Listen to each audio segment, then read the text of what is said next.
ফরিদপুরের বোয়ালমারী উপজেলা ও পৌর বিএনপির সম্মেলন অনুষ্ঠিত হয়েছে। সোমবার বেলা 12টায় জেলা পরিষদ অডিটোরিয়ামে এ সম্মেলনটি অনুষ্ঠিত হয়।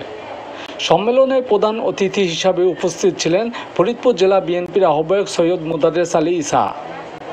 প্রধান বক্তা হিসাবে উপস্থিত ছিলেন ফরিদপুর জেলা বিএনপির সদস্য সচিব AKM কিবরিয়া স্বপন।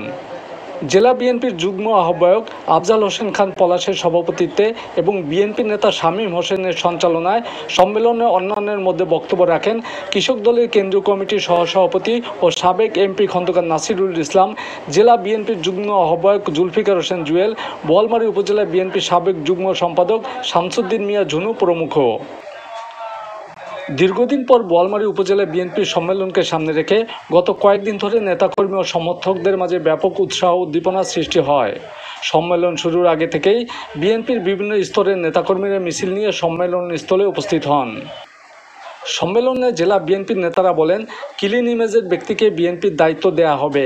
আওয়ামী লীগের দোসরদের সাথে যাদের সখ্যতা ছিল তারা যত শক্তিশালী নেতাই হন না কেন তাদের বিএনপিতে ঠাঁই হবে না। ভাবনা নতুন ভাবে আবার জাগ্রত হয়েছে।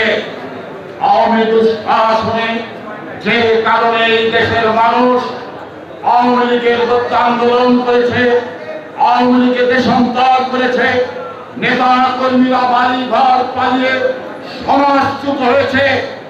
এই কর্মটি যদি কেউ বাংলাদেশ জাতীয়তাবাদী দলের নাম লিখে জাতীয়তাবাদী দলের নিশানাকে সামনে রেখে যদি কলঙ্ক করতে চায় তার বিরুদ্ধে তার স্থান এই দলে হবে না।